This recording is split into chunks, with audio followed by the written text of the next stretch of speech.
Hi, this is Kevin for Pixavert.com. So this is the second part of the UFO project, and in this video we are going to be looking at how to create this kind of comic book effect. We've got our original UFO picture. I've added some text, the guy saying "Gadzooks, where's Mr. Will Smith?"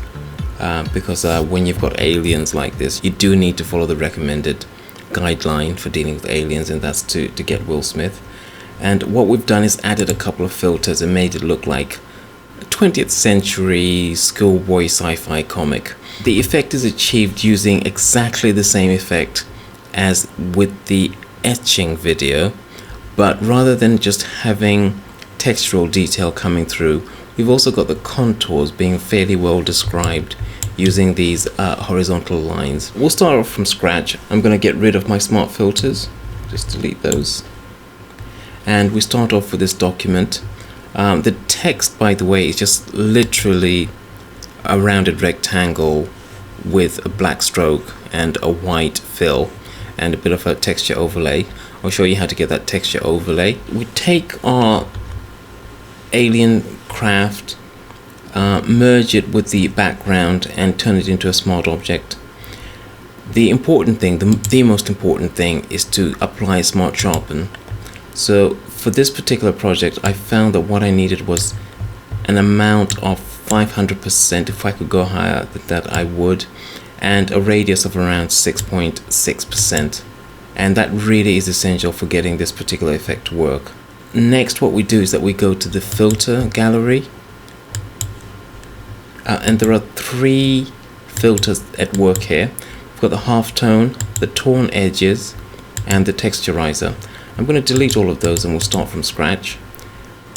First of all, we need to get the halftone pattern. So that's the sketch folder. Choose halftone, switch it on, and we need to choose the line. The size, I'm going to keep it 1. The contrast is going to be fairly low. We can always alter that later on. We'll create another filter, and this one is going to be the torn edges.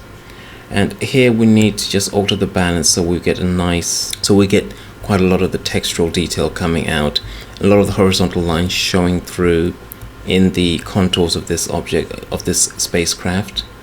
So the contrast can go down to 0 to 1, smoothness has to be at 15, and the image balance will float around in this region here. What we're aiming for is as much of the texture detail to come through and as much of the contour to be defined by these horizontal lines. The final filter we need is the texture filter. So we create a new filter, choose texture.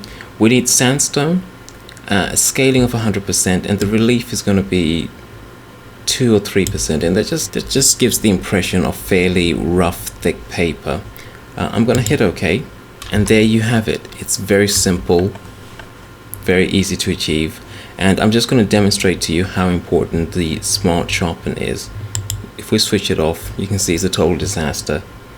But with the smart sharpen on, we get those edges coming out. And yeah, that's basically it. It's pretty impressive for not too much work. So that's the comic book effect in Photoshop CS6. I hope you found that useful. If you did, please leave a comment, rate the video, and perhaps subscribe for more videos. Thanks for watching. Till next time, take care. Bye.